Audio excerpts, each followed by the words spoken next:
né? Com tudo aquilo, as pessoas falando, e aí tu começa, não, mas para, isso não é tão papo de maluco, começa a ter uma fundamentação, muita gente falando a mesma coisa, várias pessoas envolvidas, policiais e coisa e tal.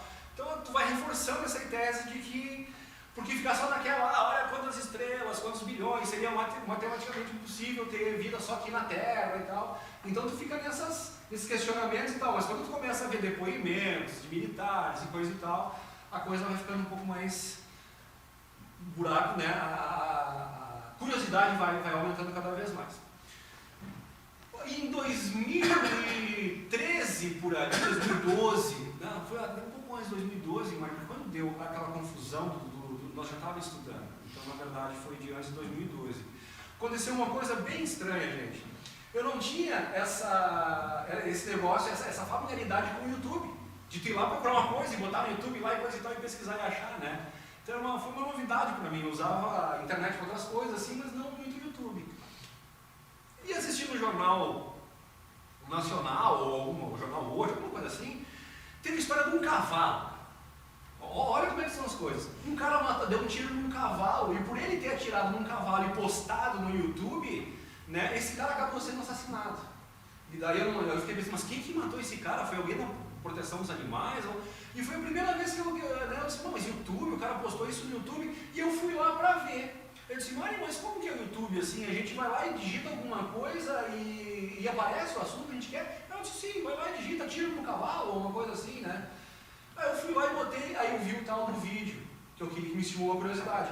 Mas daí quando eu cheguei assim e disse, cara, YouTube, tu pode digitar? Rapaz, adivinha qual foi? A primeira foi do cavalo, né? Eu fui lá pra ver o troço. A segunda coisa que eu digitei, disco voador. Aí o cara, aí foi, descobriu o paraíso. Né? Aí começou a abrir um monte de coisa, e eu comecei a pesquisar, e eu não sei, cara, eu acho que tem algumas coisas às vezes que parece que buscam a gente, que parece que caem no teu colo. Eu não sei se porque eu fui sempre bastante eloquente e gosto de falar sobre esse assunto e coisa e tal, talvez o pessoal da espiritualidade disse, ó, esse cara vai falar pelos cotovelos, vamos jogar pra ele aí, se nós quiser passar algum tipo de informação, essa mala é o cara certo, né? Fechar na traca é difícil. Eu não sei, mas enfim, eu comecei a descobrir coisas que até depois de muito tempo, quando a coisa tomou corpo e o grupo aconteceu e começaram a vir os ufólogos e coisa e tal, a gente começou a conversar, eu percebia que eu dizia, mas tu sabe o caso tal? Ah, não sei. Eu disse, mas o doutor não sabe, como não sabe, coisa e tal. Aí eu descobri que eu tinha me afundado de tal forma, e o pessoal começou, Luciano, tem que começar a dividir esse teu conhecimento, tem que começar a dividir esse teu conhecimento. Então foi ali onde cara, foram várias coisas. Primeiro, a confirmação de que sim, existe vida depois da morte. Sim, existe vida fora da Terra. É uma realidade os ETs e coisa e tal. Aí depois tu começa a dizer, tá, mas se é uma realidade, tem aí, por que ainda não aparece? Aí tu começa a dizer, por que não se fala sobre ET? Por que houve um acidente onde cai um disco voador, né, com 5 integrantes dele, desses 5, 2 vivos, que é aqueles que foram batizados como EBS, Entidade Biológica Extraterrestre, né? Os EBS tem o EBE1 e o EBE2, lá, os americanos falaram isso, e aí diz, pô, mas aconteceu tudo isso, coisa e tal, por que não divulgar isso aí, depois de tantos anos, né? E aí tu começa a estudar mais, e aí o teu guarda-chuva, o teu leque vai se ampliando, né? Aí tu começa a descobrir o porquê do acobertamento. Aí tu entra na questão religiosa, tu entra na questão econômica, tu entra na questão de geopolítica, na questão de interesse. Aí tu descobre o governo oculto, tu descobre que os presidentes não mandam, tu descobre que tudo que tu acreditava, que era né, que se tu fosse bom e certinho, depois da morte ali ia ter alguém que fosse fazer um julgamento certo e tudo ia estar...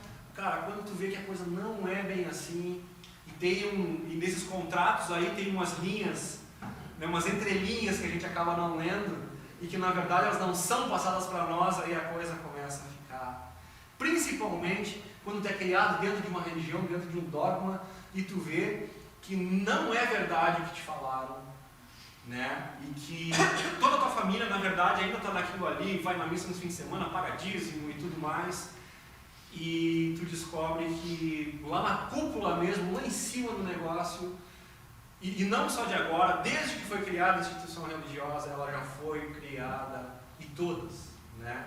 Sempre com o intuito de dogmatizar, e isso acaba, é uma palavra minha forte, de novo, pessoal, não estou aqui para ferir suscetibilidade de ninguém, nem para ofender ninguém, pelo amor de Deus, mas o que eu descobri, por constatação, e eu convido as pessoas, eu acho que no momento que tiver as mesmas informações que eu tive, é difícil tu ter uma conclusão diferente do que tu acaba descobrindo, né? Quando tu vai estudar arqueologia, quando tu vai estudar história dos povos antigos, e aí tu vê que tem uma realidade toda aí que choca muita gente, né? Então da Bíblia a gente pula para o Espiritismo. Aí quando o Espiritismo começa a não te dar todas as respostas e tu começa a entrar com ufologia, e aí que nem o André colocou, na verdade a gente vai ficando com cada vez mais pergunta do que resposta. E agora, depois de todos esses anos estudando, na verdade, parece que a gente realmente teve muitas respostas, mas a quantidade de perguntas que essas respostas geraram é uma coisa impressionante. Então, o que eu quero falar aqui para vocês hoje é do factual, é do empírico, entende? É o que está aí e que não é incontestável, não é questão de crença. E aí, quando a gente começa a entrar no que, mas o que está acontecendo lá? Existe uma guerra pela raça humana, né, ou pelas almas humanas? Sim, parece que existe. Mas aí começa a ter muita informação controversa, de muitas fontes diferentes. Inclusive, isso é uma coisa que começa a levar a uma segmentação, né, até quando as pessoas começam a se dividir um pouco. Porque antes eu achava, cara, tem os que não acreditam em disco voador e tem os que acreditam em disco voador. Eu achava que eram dois times. Aí quando eu entrei na ufologia, comecei a descobrir que dentro da ufologia começa a ter segmentos, porque pessoas acreditam numa coisa, outras noutra. Eu digo, não, cara, é muita ferramenta de polarização. A humanidade não está num momento de polarizar. A humanidade precisa se unir mais do que nunca, né? Então o que a gente deveria é trocar informação, simplesmente isso. Tu acredita em tal, tu estudou tal coisa, traz isso para nós, eu trago os meus argumentos, vamos debater, vamos ver, né? Os globalistas e a Terra plana, em vez das pessoas trazer os argumentos e debater, existe argumentação, mas também existe, parece que os globalistas têm ódio dos terraplanistas e começam a se odiar. Para que isso? Aonde vai levar isso aqui? O que nos interessa é a soma de informação, e não essa segregação, essa briga, né, que não leva a lugar nenhum, às vezes, porque fica só argumento, às vezes meio vazio de um lado e do outro, e quando tem alguns argumentos que seriam empíricos, né, de comprovação, de cálculo, de medida, e aí tu tem um que apresenta um cálculo, em vez de vir outra parte e simplesmente apresentar os cálculos que tirariam aquela teoria, não, tu entende? Então, parece que fica evidente uma ideia de polarização. Né? Quem cria todas essas coisas quer ver o pessoal brigando mesmo. Por quê? Porque enquanto a gente estiver brigando, ocupado brigando, a gente não está estudando para descobrir o que realmente acontece. Quem está mandando nessa coisa toda, qual é que os objetivos deles. Esse é o grande problema, né? Mas então vamos adiante, gente. Então quando a gente começa a estudar ufologia, aí vem o caso Roswell, por exemplo, é um que, né, porta-voz militar, vai lá de dentro e diz, olha, os Estados Unidos está em posse de um disco voador. Né? Porta-voz daquela unidade militar, voz dizendo, os Estados Unidos está... Isso deveria ser já né, para o mundo inteiro, só que acontece, logo em seguida, vem um outro militar e diz, não, era um balão meteorológico. Aí tem aquela famosa foto de Jesse Marcel mostrando um balão meteorológico. E eu fiz um programa sobre isso, que eu sempre digo assim, a mentira tem perna curta, né? E logo ali na frente, o diabo faz a tampa, mas nunca põe faz a panela, mas nunca põe a tampa em cima, né? Nessa foto, acho que infelizmente eu não tenho ela aí, mas seria interessante de mostrar. Mas bota a Jesse Marcel no procurar ali, que se tiver ali ela vai aparecer. Acho que eu acabei esquecendo, foi tanta coisa que eu separei para mostrar hoje, essa daí acabei esquecendo. Mas eu descrevo para vocês. O Jesse Marcel é o militar que ele estava de plantão quando o disco caiu, foram chamar ele foi até o lugar, então assim, tinha milhares de pedaços de metal no chão, ele pega aquele metal, leva para casa, ele e o filho dele tentam botar fogo, o metal não queima, eles tentam cortar... cortar a internet é liberada aqui, tu Ah, entra no ícone. bota Jesse Marcel ali que deve abrir. A famosa foto do Roswell. Conectar, achar o Wi-Fi. Se der, tu só digita ali, Jesse Marcel. Não, tem que achar o Wi-Fi, não sei. E, enfim. E aí, pessoal, assim, ó. Então, como ele fez esse Jesse Marcel, ele levou o material para casa, ele sabia que era um material que não existia na face da Terra. Né? Porque nem o material, era uma folha, ele amassava a folha, quando soltava, ela voltava original, no formato original, eles chamam de memória, que ela tem, né, do formato, sem nenhum arranhão. Tentavam botar fogo, não queimavam, tentavam cortar, não cortava, furadeira, nada, não fazia nenhum risco. Era um material super, hiper resistente, né? Então não tinha nada a ver com o balão meteorológico. Só que daí o pessoal foi lá, o que hoje a gente conhece como os Homens de Preto, né? Que é bem diferente do filme do Will Smith lá e o Jones, esqueci o nome do cara, enfim, o outro. E que eles colocam eles como os que salvam a Terra, coisa e tal. Ou seja, os Homens de Preto têm uma relação realmente muito estreita com a questão OVNI, mas é de acobertamento. Os Homens de Preto são os caras que vão lá e intimidam as vítimas. Os Homens de Preto são os caras que foram lá, por exemplo, em Minas Gerais, no caso Varginha, e disseram para as filhas lá, qual é o teu sonho? Uma mala de dinheiro, para que elas fossem lá e desmentissem que elas tinham visto o ET de Varginha. Esses são os verdadeiros Homens de Preto. Mas enfim, aí no caso de Jesse Marcel, olha aqui, Jesse Marcel aqui embaixo, se encontrar a foto, ali ó, ali é uma das fotos, aquela, a terceira, essa aqui ó, essa aqui, mas essa aqui ó, essa aqui é uma, tá ali o papel ó, era isso que eu queria falar para vocês. Quando eu digo que o diabo faz a tampa e não faz a panela, é isso aqui. Aquela foto ali, a primeira ali de cima, ó pessoal, tem o Jesse Marcel e o cara que está com o papel na mão ali é o cara que está instruindo ele como deve ser feita a coisa. Né? O mais interessante, eles estão ali para dizer para o mundo que é uma mentira, que era um disco voador e que era só, o material era um balão meteorológico, que é aquele material que ele está mostrando ali, aquela cara de bobo ali. Ó, tá? Só que nesse papel que está na mão do cara, graças a Andrea Linderman, que é a esposa do Odoni, lá nas conferências americanas, lá que a informação é um pouco mais quente do que chega aqui para nós, né? Lá eles conseguiram dar uma ampliada naquele papel do cara ali, e ao mesmo tempo que, olha que interessante, ao mesmo tempo que ele está ali na foto dizendo para o mundo que é uma mentira, naquele papel que está na mão dele, né, é o relatório do acontecimento. Então naquele papel que está aqui na mão dele, está ali escrito que o disco caiu, que encontraram as pessoas, então tu vê que o troço vai longe, né? Então, pessoal, quando a gente começa a ver esse tipo de coisa, e desacobertamento, e os porquês, né? Tu entra na questão religiosa, na questão econômica, na questão política. Então agora a gente pode falar um pouquinho de umas das questões econômicas, tá? De por que isso não vem à tona. Se a gente pensar que o mundo até hoje, agora por pouco tempo, né, o petrodólar parece que está com os dias bem contados. Quem está acompanhando aí os canais lá espanhóis, principalmente, que falam muito do Gesara, né, e tal, né, falam muito do reset, né, que vai rolar agora aqui e tal. Então, na questão econômica, pessoal, não tem como tu não perguntar. Primeira pergunta, existe vida fora da Terra? Existe. Então os discos voadores são reais, é fato? Aí vem outra pergunta, mas o que move os discos voadores? Que tipo de combustível eles usam? Que tecnologia é essa? E aí é o grande problema. Se essa tecnologia vem à tona ou se cai na mão de meros mortais como nós, isso causaria um problema de 600 trilhões de dólares ao redor do mundo, que é o que é estimado que movimenta o petrodólar. Né? Ou melhor, desculpa, a economia do petróleo, melhor dizendo.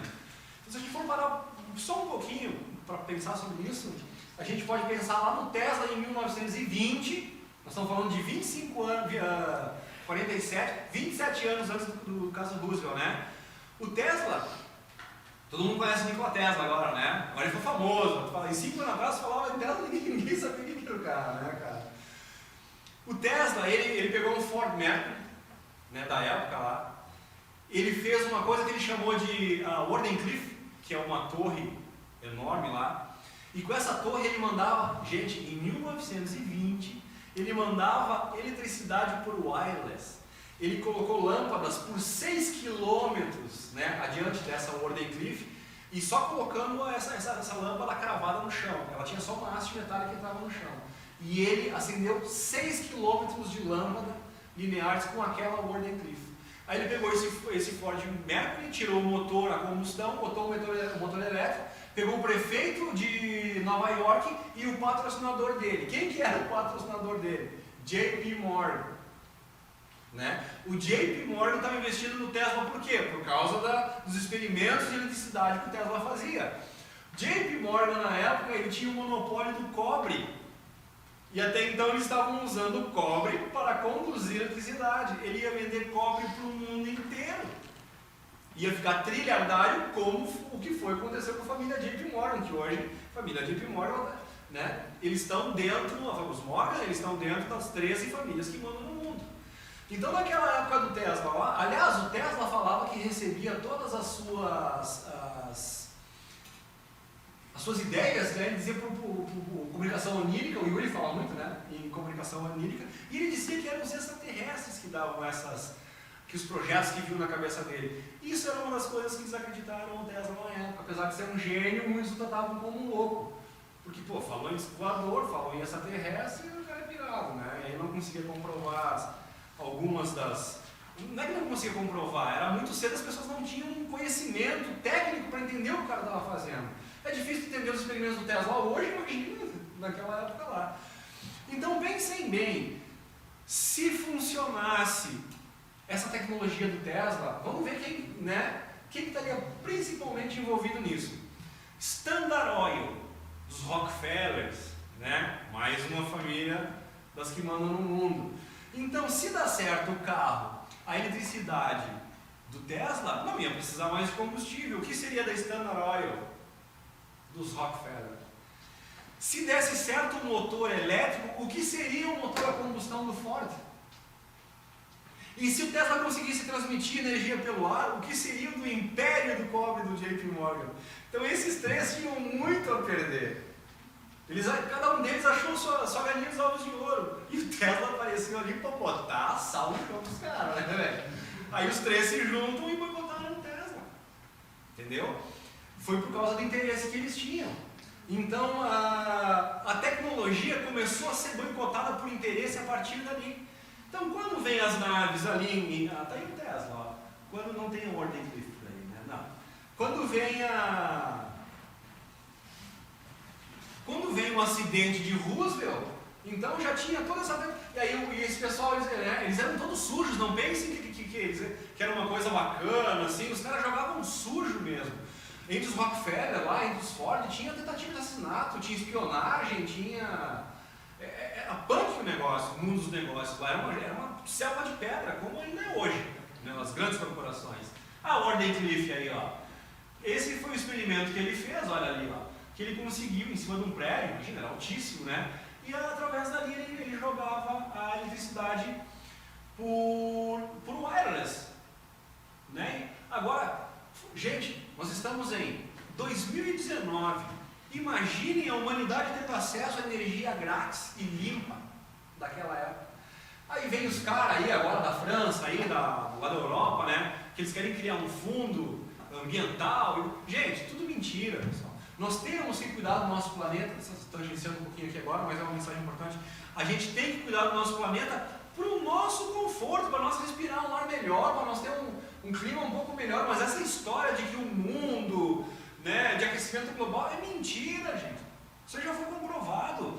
A Terra, ela passa por uma questão cíclico, que através dos séculos, assim, ela esquenta e esfria, e é natural. É uma atividade solar, né, os flashes solares, que eles são mais intensos em determinada época, menos intensos.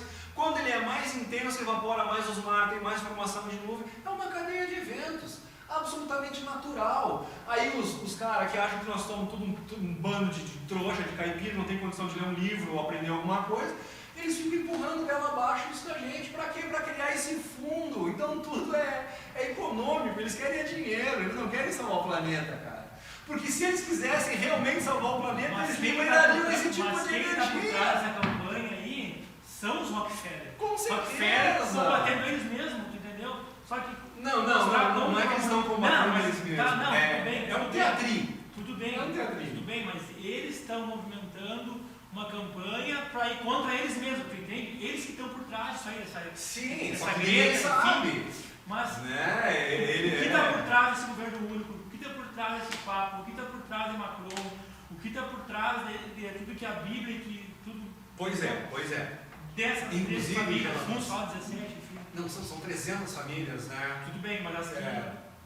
Até quando tu começa a estudar mais ou menos, o pessoal, eles fizeram como fosse uma árvore genealógica de uma família, só que dos negócios, das empresas e subempresas, empresas que são donas, que nem Coca-Cola tem mais umas 30 empresas ligadas a ela, e Nestlé, e por aí afora, e do bom, cara, enfim, quase tudo que a gente consome, né, que a gente compra, que a gente come, está em alguma empresa ligada a essas pessoas. Por isso que eles dizem que a gente deveria começar, por exemplo, comprar do agricultor ali que ao redor da cidade, na pequena feirinha, e começar a evitar mais dos industrializados, né? A gente nem sabe o que eles estão colocando dentro dos industrializados. Só para dar um exemplo, por exemplo, quando tu vai comprar para o teu filho lá, um salgadinho, aí o salgadinho lá diz que é para ter vitamina A, vitamina B, coisa e tal, meu filho não come muita fruta, não come muita salada, eu vou dar isso aqui. Aí tu descobre que aquilo não é quelado, se a vitamina não é quelada, o teu organismo não absorve. E aí então, tu tá lá dando aquilo pro teu filho, achando que ele vai suprir as necessidades vitamínicas dele, não. Tu tá dando uma coisa que, por isso nós temos uma geração de obesos, de crianças obesas. Aí vem o pessoal, aí vem a ONU fazer um alerta mundial, né? Com esse monte de porcaria que eles empurram goela abaixo da gente, mentindo pra gente, tu vai lá, tu lê no rótulo, como é que é permitido isso, né? Como é que é permitido? É propaganda enganosa, no entanto continua lá, Nescau, tudo que é coisa, né? Vamos lá assistir o Arimbeiro, nós vamos ter uma aula sobre isso aí. E, mas o que tem que ver alimentação com ufologia? Parece, né? Parece totalmente desconecto. Não, cara, tá tudo absolutamente ligado. Por quê? Porque tu vê assim, eles não querem que uma coisa seja revelada e tenham interesse em dominar o mundo. Para dominar o mundo, cara, são séculos que eles vêm estudando como dominar a humanidade.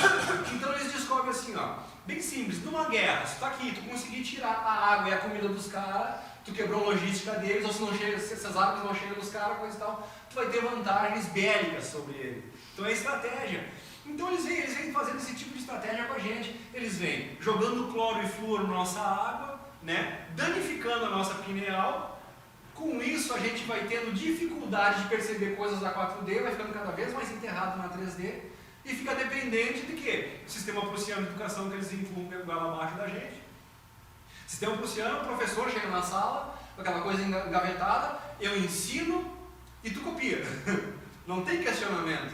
Aí o tempo vai passando, eles tiram filosofia, tiram moral e cívica, tiram SPB. Aí esse novo sistema de educação está fazendo uma geração de idiotas, cara.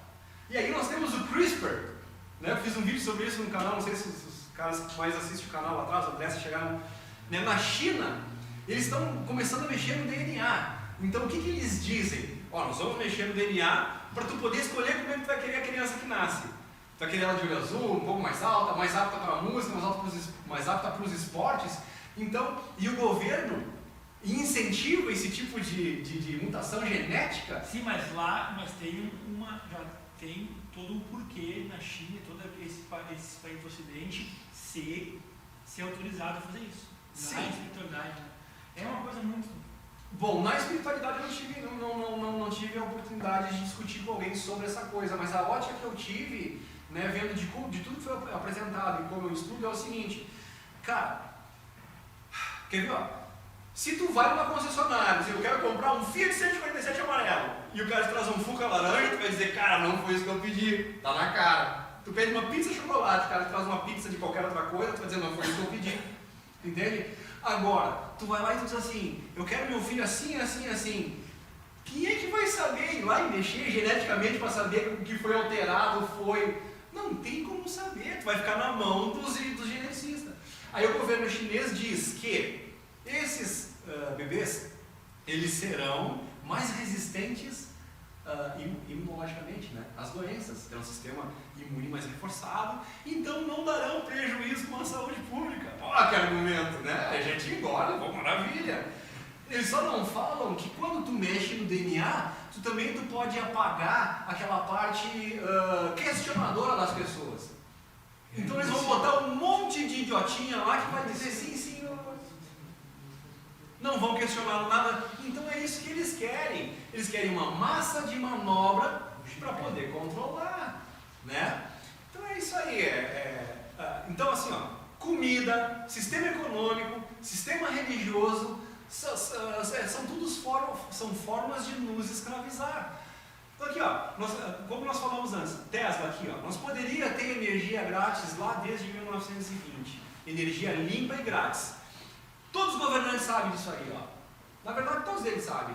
Por que eles não se juntam? Por que lá, já desde a Eco 92, coisa e tal, por que não vem alguém dizendo, né? E vai me dizer que uma coisa nova que nem sabe? Tu vai falar com os hindus? Há quanto tempo eles conhecem o prana? Há quanto tempo os chineses conhecem o Qi? Há quanto tempo os japoneses conhecem o Qi? Há quanto tempo o Wilhelm Reich, né, já falou do órgão, da energia orgânica, que aqui foi bastante divulgado pelo Dr. Luiz Moura. Hoje nós temos até as caixas orgânicas lá do Anderson Catoni. Né? O que é isso? É uma energia que permeia o nosso planeta, que está disponível para todo mundo, mas que, né, aliás, não só no nosso planeta, como ao redor do planeta também. Alguns cientistas chamam de protonite. Agora mais potencializada ainda. Não, isso para cá, mais potencializada. Isso que o Jonathan falou agora tem uma razão, né? Gente, agora, como eu falei antes, são diversos assuntos dentro desse mesmo guarda-chuva, né? Então a gente falou um pouquinho de política, que ficou bem, ó, esse é o Dr. Luiz Moura, ó. Esse cara foi ameaçado de morte. Quando o Catoni foi falar com ele ficou dizendo, não, sai daqui, não quero falar sobre isso. Recebeu o Catoni medo de morrer, cara, tinha ameaçado ele e a família dele. Por quê? Medicina, né? Mais um gancho. Então nós temos alimentação, aí eles te empurram um refrigerante goela abaixo, aí tu não sabe que o pH do refrigerante é extremamente ácido, deixa o teu corpo totalmente acidificado, totalmente propício a câncer, isso ninguém fala, entende? Tu tem que descobrir por conta própria, tá entendendo? E aí então esse Luiz Moura, o que ele descobriu? Ele descobriu uma coisa que eu e a Mariana, depois descobrimos, a gente se tornou praticante disso, que é a autohemoterapia. O que é a autohemoterapia? Tu tira um pouco do teu próprio sangue, 5 ml ou 10 ml, e tu injeta. Boa noite, tudo bem? Boa noite. E tu injeta no teu próprio músculo. Tu tira o teu sangue de 5 a 10 ml e diretamente injeta no teu músculo. O que acontece? Tu engana o teu corpo. O teu corpo, quando o sangue entra no músculo ali, ele vai mandar todos os soldadinhos. Entendido, né? Nosso soldadinho, o sistema imunológico. Então tu tem um aumento de 30%, de 30% a 35% do teu sistema imunológico. Só que quando o soldadinho chega ali, eles não encontram os invasores, por causa que é o teu próprio sangue que está ali, não é o corpo estranho. Então eles ficaram ali, digamos assim, de vargem, sem função, então eles vão ser destinados a outros campos de batalha dentro do teu corpo. Então tu tem um reforço no teu sistema imunológico. Dr. Luiz Moura, quando ele era criança, funciona, quando eu digo assim, empírico, é coisa que nós experimentamos, provamos e comprovamos o resultado. A Mariana, ela tinha muito problema de rinite alérgica. E quando a gente se mudou da Várzea para onde a gente mora agora, a gente mora muito perto de árvore, que é um sonho que nós tínhamos, né? Na encarnação, eu não sei, mas eu tenho um forte indício que eu fui índio, né? Por causa do jeito que eu gosto de mato, é uma coisa impressionante. Então, isso disparou a rinite da Mariana, cara, e quando chegava numa época de ano ali, primavera e coisa e tal, pólen de água, cara, era terrível, ela sofria, não conseguia dormir direito e tal, tranca o nariz e um rolo de papel higiênico por semana, igual aquela coisa toda, né? Até nós descobrimos a autohemoterapia. E era equinácia e não sei o que, e manipulados em farmácia, nada resolvia. Alguns amenizavam, mas nada resolvia. Ela foi lá, fez uma sessão de autohemoterapia, a primeira vez que ela fez, desapareceu, nunca mais ela com rinite. Tem o que, uns 3 anos, 2 anos, 3 anos já, isso, nós falamos disso. 3 anos já, 2 anos. Então é isso, e como é que esse Luiz Moura descobriu esse negócio? da autoemoterapia. Porque o pai dele também era médico, e quando ele estava começando a cursar a medicina, tinha um problema muito sério das pessoas terem infecção hospitalar. E comum tanto quanto hoje. Aí o cara ia lá e dava esse tipo de... Antes de operar as pessoas, o pai dele mandava sempre o Luiz Moura fazer a autoemoterapia. Aí quando descobriu que isso é barato, gasta só uma seringa, né? E é extremamente eficiente, o pessoal começou, os médicos que vendem remédio, que vendem vacina, coisa e tal, começaram a bater em cima de quem estava divulgando isso aí. Então esse cara foi ameaçado de morte. Fosfoetolamina. A fosfoetolamina é difícil de falar, né? É mais conhecida como a pílula do câncer. Qualquer coisa que for. Pílula de 10 centavos que estava curando câncer, né? O que fizeram? Prenderam o cara e agora o cara está morto. Aí para apresentar um negócio promissor contra o câncer que custa $1 milhão a operação, aí eles mostram, né, como se fosse a quinta maravilha do mundo. É uma coisa absurda isso aí. Então, pessoal, na verdade, isso tudo são formas de controle. E a gente fica pensando nas corporações e coisa e tal. Só que assim, não. Acima das corporações tem o governo, acima do governo tem o governo oculto. Esse é o problema. Que é aqueles que mandam no mundo e não aparecem. Então eles inventaram um sistema de democracia, né? E patriotismo, as fronteiras, coisa e tal. Cara, é tudo ferramenta de polarização. Democracia, né? Candidato A ou candidato B. Não, esse é o melhor, esse é o pior. Briga, famílias, amigos, né? Quando em época de eleição, é só um ter um candidato diferente do outro que, cara, dá briga. Dá briga entre família, dá briga entre amigos. É uma coisa impressionante, né? Por diferença de ideais só. E é simplesmente ferramenta de polarização. Então a gente acredita que nós temos a ferramenta do voto numa urna eletrônica absolutamente fraudável, né? Mas a gente vai lá e vota ainda.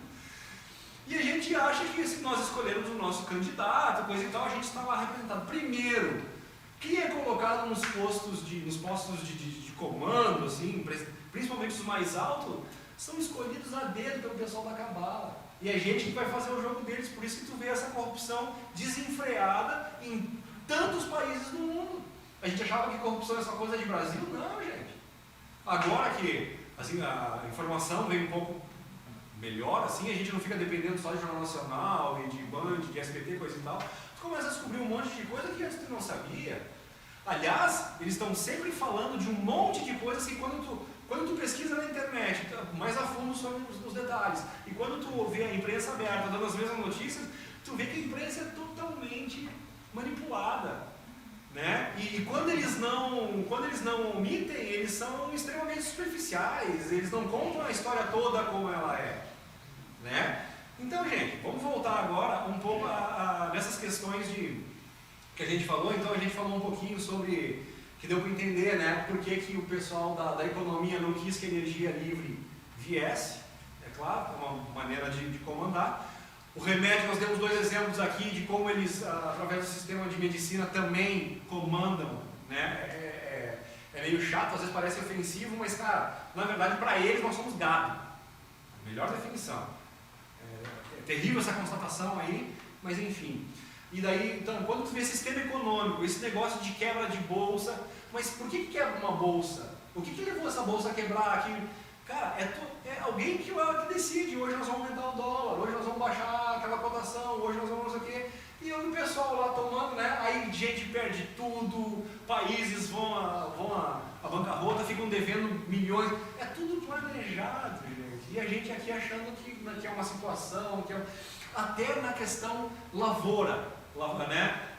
Tu tem um país que a moeda é muito forte, a questão econômica. Os caras têm Brasil, uma das coisas que está salvando o Brasil é a nossa produção agrícola, soja, milho, que a gente vem para fora, coisa e tal, né? Aí vem os caras lá com o HARP. Alguém aqui já ouviu falar no HARP? Né? Então o que eles fazem? O HARP é um sistema de antenas lá, que tem vários ao redor do mundo. Tem na China, Canadá, Estados Unidos, né? E foi comprovado que os caras conseguem manipular o tempo. Os caras fazem chover ou os caras secam. Então assim, ó, tu tem uma chuva num determinado país, que nem aqui, ó, nós tivemos 15, 20 dias de chuva aí, um mês atrás, aí foi uma coisa absurda, né? E aí começou o quê? Começou a prejudicar a nossa lavoura de soja e de milho, de grãos aqui, soja parece que foi, né? Que afetou, e aí a balança comercial e coisa. Ou seja, os caras programam, né, para que tu não colha o que tu espera, aí os fazendeiros ficam dependendo da dívida do banco e coisa e tal. Cara, tu vê onde é que vai o negócio? Então assim, ó, não tem como a gente lutar sozinho, principalmente se a gente não sabe que essas coisas acontecem. Como é que tu vai... Não, vamos reivindicar a energia livre. Como é que tu vai reivindicar a energia livre se tu não sabe que ela existe? Então, por isso que a gente vem lá de Gramado aqui conversar com as pessoas, por isso que a gente resolveu criar o grupo, por isso que a gente resolveu criar o canal Academia Olímpica. Agora nós estamos com 22 mil e um pouquinho ali, chegando a 23 mil inscritos. E vários boicotes já tomamos. E o maior boicote, quando que a gente começa a ter certeza que nós estamos incomodando? Quando eu sou um canalzinho ali, cara, com 10 mil inscritos, 2 mil inscritos, né? Com 22 mil ainda é um canal muito pequeno, tem gente aí com milhões, né? Ainda é um canal que está crescendo. Mas, cara, eu resolvi, né, na minha ideia de rebelde, né, de querer mostrar para as pessoas o que o pessoal faz com a gente, eu fiz uma matéria sobre os carros elétricos. Primeiro eu falei sobre o Tesla lá atrás, né? Eu disse, então agora o pessoal está começando a falar em carro elétrico, mas não o carro do Tesla, que tu anda de graça para cá e para lá. Não, eles vão te dar um carro elétrico, onde tu vai ter uma tomadinha, e tu vai lá e tu coloca essa tomadinha no lugarzinho, tem um contadorzinho girando e tem uma moedinha caindo na caixa de alguém. Então, teve uma fabricante, acho que é da Europa, ou americana, não sei, não lembro direito. Mas eu sei que era Zion, ou Zion, também não vi ninguém pronunciar o nome do carro, não sei, mas era Z-I-O-N. Esse Zion, ou Zion, ele é um carro todo coberto de painel solar. Ele tem um capô, tem nas portas, tem teto, tem porta-malas, é todo coberto de painel solar. Então tu está andando, tu deixa no estacionamento, teu carro está recarregando. Aí o pessoal vem aqui no Brasil, vamos lançar o carro elétrico. Eu te pergunto, qual marca brasileira que está lançando um carro elétrico novo tem um pedacinho sequer de painel solar em algum lugar do carro? Não, tu não pode ter energia livre. Eles estão lançando um carro elétrico, que aliás é uma fortuna, carro não é nada popular os preços do carro elétrico para começar, né? E aí eles dizem, não, é para ajudar a salvar o planeta, não polui, coisa e tal, né? Mas não botam as placas solar. Tu vai ter que botar a tomadinha lá para pagar para alguém. Aí eu me rebelei, eu fiz um vídeo dizendo, não vamos comprar o carro elétrico até que as montadoras comecem a disponibilizar para nós o carro elétrico forradinho de painel solar. Olha que maravilha, que nem a Mariana, por exemplo, né? Ela vai de manhã para o trabalho, o carro fica estacionado das 8 ao meio-dia. Pega o carro, volta para casa, aliás, nem sempre, porque o trânsito de Gramado está tão infernal, principalmente nessa época do ano, que quando dá, ela vem de bicicleta. Então, de meio-dia, ela vem embora de bicicleta e vai só de manhã, deixa o carro estacionado. Porque se ela vem de carro para casa, ela perde a vaga. E não tem como estacionar quando ela volta. Gramado tá assim, cara. Tu imagina, ela vai lá, fica o dia inteiro, ela nunca ia botar gasolina. Então, como é que nós ia alimentar o sistema? Aí a gente começa a ter liberdade. Eles não querem que a gente tenha liberdade. Tá? Então, medicina, né, a pílula do câncer, fosfoetanolamina. Pílula de 10 centavos, os caras estavam curando câncer. Foram lá e prenderam o cara. Dentro da medicina, só mais um exemplo. Alguém já ouviu falar na terapia Max Gerson, ou terapia Gerson? O Max Gerson é um americano que ele descobriu que com enema de café e com suco de laranja e suco de frutas feitos de uma forma diferente, né, que é onde tu não destrói, porque quando tu faz um suco assim, espremedor, tu destrói tudo da fruta, né? Então ele pega um sistema diferente. Ele moe, ele coloca num lenço assim e tem uma prensa, inclusive tem um gaúcho que fez uma prensinha ensinando a fazer com internet ali. E quando tu extrai o suco dessa maneira, tu tem todas as propriedades que quando a gente faz o suco normal a gente perde. Porque a gente perde toda a fibra, coisa e tal, né? E a gente manda só frutose para dentro. O Arimeiro fala muito sobre isso. Então quando a gente toma suco de fruta achando que é super saudável, não. É um veneno também. Tu tem que comer a fruta inteira. Aí tu tem tudo que vai te beneficiar. Entende? Se tu mandar só a frutose da fruta para dentro, ali parece uma coisa que não é muito saudável. Entende? Então, voltando, esse Max Gerson descobriu que estava curando câncer com isso aí. Estava curando câncer. Aí vem lá o FDA, se eu não me engano, né, o americano lá, que é um negócio como se fosse a nossa Anvisa aqui no Brasil, exatamente.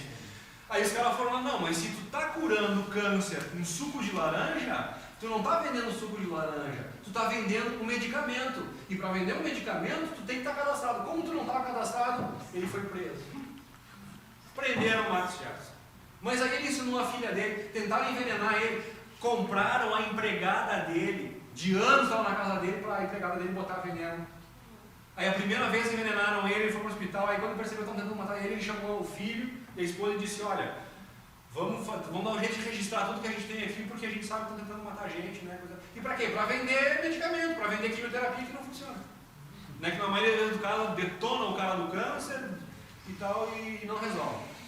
Então a gente falou, procurem pessoal, procurem terapia Marcus Jefferson, principalmente se vocês têm alguém com câncer, alguma coisa assim, sabe? Tem várias alternativas que tu não precisa gastar, tu não precisa fazer uma quimioterapia invasiva, que te detona, caríssimo às vezes, né? E que não resolve, na maioria dos casos, né?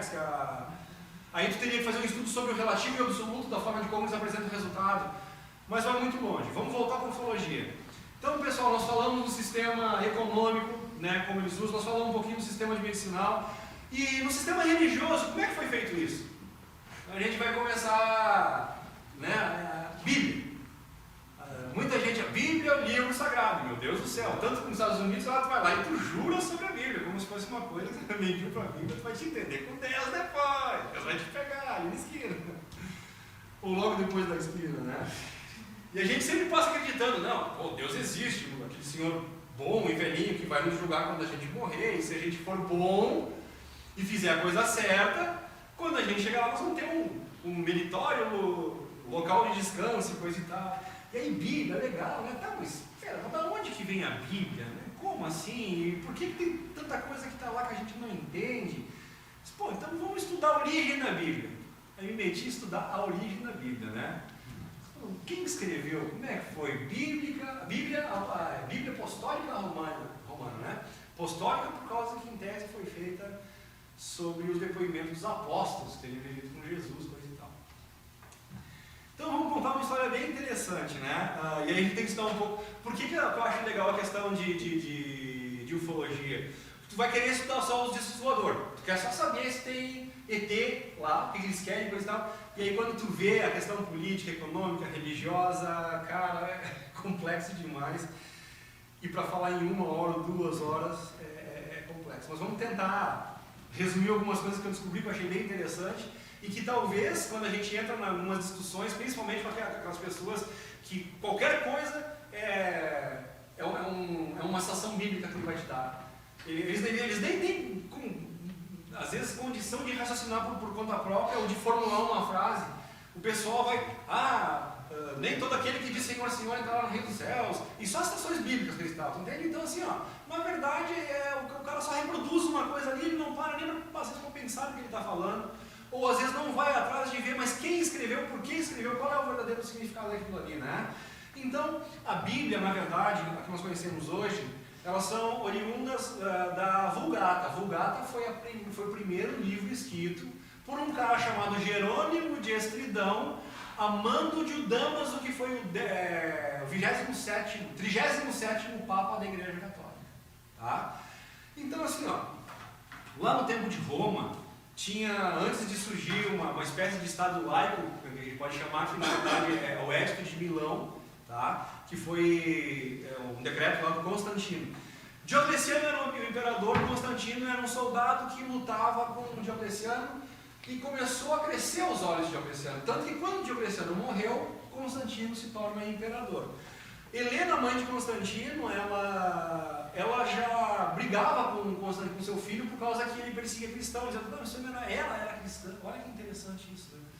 E o Constantino era um perseguidor de cristãos, até o dia que ele vê uma cruz no céu e a mãe dele já com umas influências para cá e tal, ele resolve, quando ele se torna imperador, ele se cansa dessas brigas, não quer mais perseguir os cristãos, aí ele faz o Édito de Milão, que era mais ou menos assim, olha, a partir de agora, a religião a católica apostólica romana, ela é oficial, tá, do império aqui, mas não quer dizer que é obrigado tu ser um cristão, tu pode seguir uma espécie de Estado laico, né? Tu pode seguir a religião que tu quiser, tem que ir equiparar assim com as brigas, que eram sangrentas naquela época lá. Então, só que até então, até o 36º Papa não tinha muita importância ser o Papa. A partir do momento que o Constantino funda, né, essa religião oficial, a figura do Papa passa a ser mais importante, né? Então tinham duas pessoas disputando o papado. Aquelas pessoas que ficam falando que a Bíblia foi escrita com inspiração bíblica, deveria conhecer essa história. Isso é história. Isso é história. Que não é ensinado nas escolas, nem nas aulas de religião. Nunca um padre vai te contar essa história, né? Então, esses dois caras que disputavam o papado eram o Dámaso e o Ursino, tá? E brigavam. Como os dois eram romanos, o Diocleciano fez mais ou menos como Pôncio Pilatos. Ele lavou as mãos só. Vocês dois têm que se entender. Porque se era romano contra um não romano, o império podia se... né? Mas como eram dois romanos, o cara, não, vocês dois se entendam. E aí, briga do clã. Dámaso com briga do clã Ursino. Até que o cara dizendo, cara, vamos parar de brigar. Aí o Dámaso, né, chama o Ursino e diz, gente, vamos nos encontrar numa igreja, a gente entra lá, tu traz os teus melhores debatedores, eu traria os meus melhores debatedores. Qual século? Isso foi ali pelo foi no quarto século. Foi no 325 foi o Edito de Milão, então tudo aconteceu naqueles, né, mais ou menos. Aí depois eu vou contar de como surgiu os apócrifos e o que entrou porque era um livro, coisa e tal. Então, como começaram a brigar os dois, decidiram que iam se encontrar, debater, e quem ganhasse aquele debate seria o novo Papa, seria o 37º Papa da Igreja Católica. No belo domingo de manhã, ensolarado, né, todas as pessoas se reúnem lá, todo o pessoal do Ursino e o pessoal do Dámaso, muito amável, sejam bem-vindos, entre todos. Quando entrou todo o pessoal do Ursino na igreja, o pessoal do Dámaso cercou, pregou as portas e as janelas, botou fogo na igreja e assim eliminou democraticamente a concorrência. E se tornou o 37º Papa da igreja.